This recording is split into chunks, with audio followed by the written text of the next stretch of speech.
जय हिंद दोस्तों, मैं साई सुमित कुमार आप सबका स्वागत करता हूं आपके अपने YouTube channel online study zone पर। तो हम लोग मूल विधि पढ़ रहे थे जिसमें बीच में थोड़ा ब्रेक आ गया था कुछ समय के लिए, उसके लिए मैं क्षमा चाहता हूं। अभी हम लोग ऑलरेडी 10 क्लासेस पढ़ चुके हैं, 11वीं क्लास है। जो 10 क्लासेस पढ़ चुके हैं उनको जिन लोगों ने न देखा हो उसे वो लोग देख सकते हैं। हम लोग आज 11वीं क्लास से स्टार्ट करते हैं अपने। इसमें हम लोग पढ़ेंगे बीएनएस पढ़ रहे थे हम लोग, बीएनएस यानी भारतीय न्याय संहिता। ठीक है, तो बीएनएस में देखिए क्या क्या हम लोग ऑलरेडी इससे पहले 6 अध्याय पढ़ चुके हैं, उसके आगे हम लोग पढ़ रहे हैं। 7वें अध्याय में क्या दिया गया बीएनएस में, देखो राज्यों के विरुद्ध अपराध, यानी कि जो राज्य जो है उसके विरुद्ध अपराध या देश के विरुद्ध अपराध, वो किस में दिया गया है आप इसमें अध्याय 7 में। अध्याय 7 की एक इम्पोर्टेंट जो धारा है, मैंने इसमें वही चीजें ली हैं जो इम्पोर्टेंट है आपके एग्जाम के पॉइंट ऑफ व्यू से, और एक्स्ट्रा चीजें अदर चीजें मैंने नहीं ली हुई है। तो इसमें देखिए धारा आपकी ये इंपॉर्टेंट है 147 147 क्या कहती है, भारत सरकार के विरुद्ध युद्ध करने का प्रयत्न करना या युद्ध का दुष्प्रेरण यानी कि उसके लिए लोगों को भड़काना या युद्ध की तैयारी, इसके लिए दंड किसमें है, धारा 147 में है। ठीक है, आपको समझ में आया, अध्याय 7 की धारा 147 में। आगे हम लोग बात करते हैं अध्याय 9। अध्याय में 9 में देखो क्या है, निर्वाचन संबंधित अपराध है।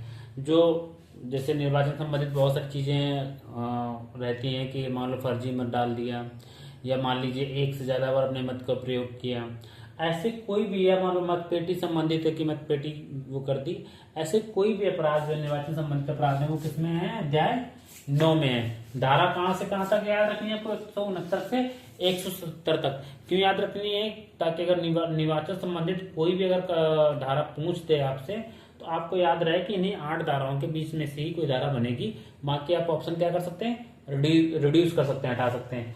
अगला फिर अध्याय क्या है, कूटकरण। सिक्कों का कूटकरण, नोटों का कूटकरण का मतलब यह है कि फर्जी बनाना, उनको एज हूबहू उसको तैयार करना, वो कूटकरण हो जाएगा। बैंक नोटों का कूटकरण, स्टाम्पों का कूटकरण आदि का क्या है, कूटकरण। कूटकरण मतलब क्या, एज हूबहू बनाना, मतलब नकली चीज बनाना बिल्कुल एकदम। ठीक है, तो देखिए इसके लिए दंड किसमें है, 178 178 धारा क्या कहती है, सिक्कों, सरकारी स्टाम्पों, करेंसी नोटों के कूटकरण के लिए दंड है। दंड कितना है, 10 वर्ष से लेके आजीवन कारावास तक किसमें दंड है आपका, 178 178 में धारा। ठीक है, फिर 179 क्या कहती है कि जो आपने कूटकरण किया हुआ है, ठीक है, कूटकरण के लिए दंड किसमें, 178 में।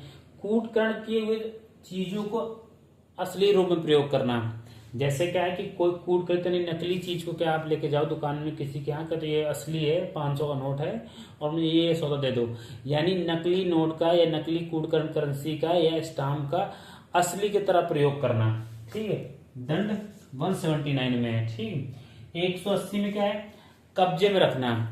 नकली कूटकरित कोई नोट है या कोई करेंसी है, इसको क्या करना, अपने कब्जे में रखने के लिए दंड किसमें दिया गया है, 180 में। ठीक है, याद हो गया। इसके बाद अध्याय 11 लोक प्रशांति के विरुद्ध अपराध। देखिए अध्याय 11 में तुम्हारे जैसे बलवा, दंगा, ठीक है, ये सारे क्या है इसमें आएंगे, बलवा, दंगा और भी बहुत जैसे लोक न्यूसेंस जो होता है वो सारे किसमें आएंगे, आपके अध्याय 11 में आएंगे, जिसमें हम लोग धारा कौन सी पढ़ेंगे, 189 क्या कहती है, विधि विरुद्ध जमाओं को, विधि विरुद्ध जमाओं को परिभाषित करती है।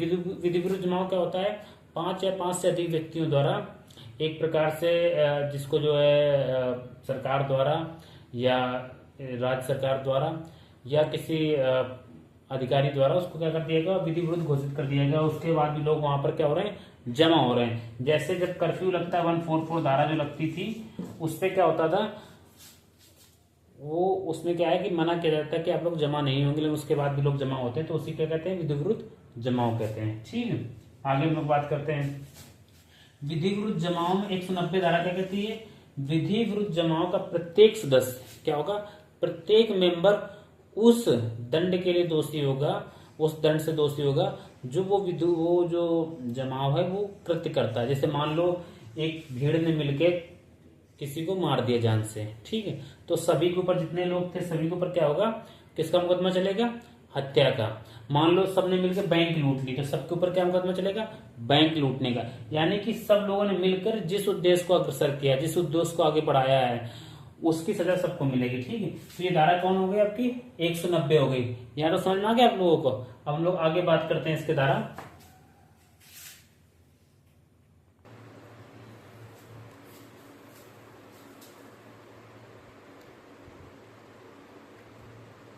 हम लोग आगे बात करते हैं धारा 194। 194 क्या किया गया है? दंगों को परिभाषित किया गया है। ठीक है, दंगों में क्या होता है, एक चीज हमेशा याद रखना, कुछ चीजें पूछ देता है। जैसे दंगा में क्या होता है कि 2 लोग होते हैं, हमेशा याद रखना। पूछ दे कि दंगा में कितने लोग होते हैं सम्मिलित? 2 लोग सम्मिलित होते हैं। बलवा पूछ दे तो कितने लोग होंगे?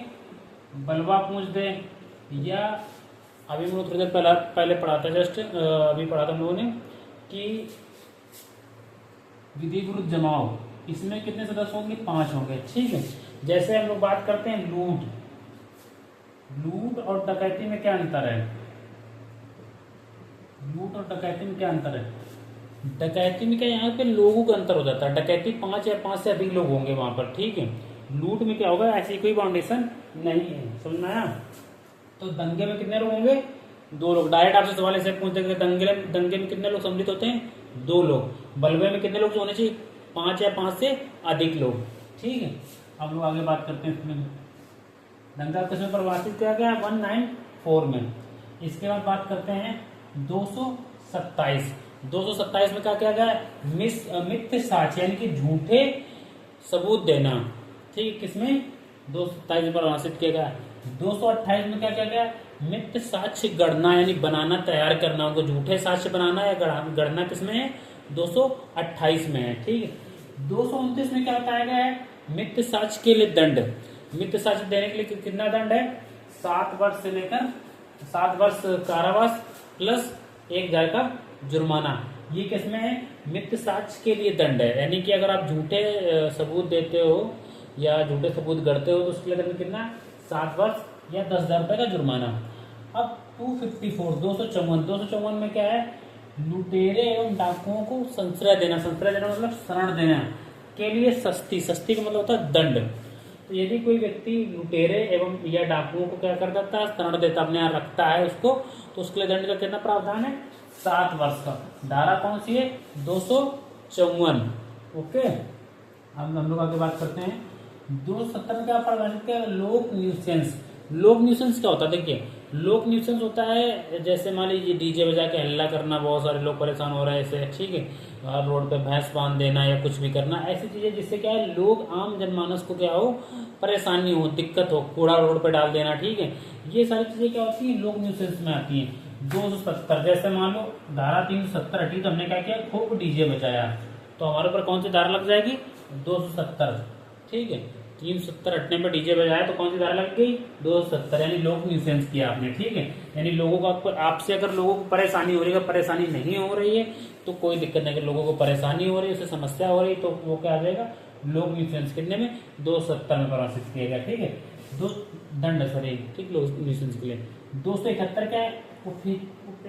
उपेक्षापूर्ण, यानी कि लापरवाही से। जैसे हम लोग कोरोना टाइम पे देखते थे क्या होता था कि कोरोना टाइम पे जैसे एक तबलीगी जमात थी दिल्ली में। ठीक है, तो उनके ऊपर ये था कि हाँ मुकदमा किया जाए, ये ऐसे इन्होंने लापरवाही से क्या हुआ, कोरोना वायरस फैलाने में मदद की है। ठीक है, तो यही कहा जाता है 271 ये कहता है उपेक्षापूर्ण कार्य द्वारा, यानी उपेक्षापूर्ण मतलब लापरवाही कार्य द्वारा।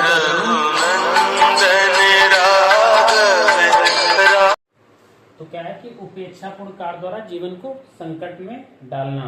ठीक है, और संक्रमण को फैलाना। ठीक है, और 272 क्या कहता है? दोषपूर्ण कार्य द्वारा। दोषपूर्ण कार्य द्वारा क्या करना? किसी के जीवन को संकट में डालने वाले रोग को फैलाना। ये किसमें? 272 में इसके लिए दंड का प्रावधान किया गया है। हम दंड नहीं याद करेंगे, इतने सारे दंड हो जाएंगे कि आप भूल जाएंगे। जो इंपॉर्टेंट दंड होंगे वही हम लोग याद करेंगे। 273 क्या है? क्वारंटाइन के नियम की अवज्ञा यानी उल्लंघन। किसमें? 273 में इसके लिए दंड का प्रावधान किया गया है। 294, देखिए ये इंपॉर्टेंट धारा है आपके लिए। अश्लील पुस्तकों का विक्रय। अश्लील जो पुस्तकें होती है, किताबें होती है ना, उनका विक्रय। ठीक है, किसमें है आपके? धारा 294 में अश्लील पुस्तकों का क्या है? विक्रय। इसके बाद बात करते हैं हम लोग 295 के अश्लील पुस्तकों को विक्रय संबंधित एक वाद समझिए। हिकलिन वाद जो है, अगर आपसे पूछ दे कि हिकलिन वाद किससे संबंधित है तो अश्लील पुस्तकों के विक्रय से। ओके, 295 में क्या है धारा, 20 वर्ष से कम आयु के बालकों को अश्लील वस्तुओं की विक्रय करना, यानी 20 वर्ष से कम आयु का लड़का है उसको अश्लील पुस्तकें बेचने के लिए दंड किसमें है, 295 में। दंड कितना है, 3 वर्ष या 2,000 रुपए जुर्माना, ठीक है, प्लस 2,000 रुपए जुर्माना, सॉरी। इसका 296 जो धारा है, इसमें अश्लील कार्य व गाने हैं, यानी किसी को जैसे नहीं होता राह चलते किसी लड़की पे क्या है एक प्रकार से जो है अश्लील गाने का गाना है, उस पर क्या है अश्लील कमेंट करना, तो ये किसमें आता है, 296 में। आप याद रखिएगा, ठीक है। इसके तहत कितनी, 3 माह की सजा और 1,000 रुपए का जुर्माना, ठीक है। अब हम लोग आगे बात करते हैं 298 यानी 298 में।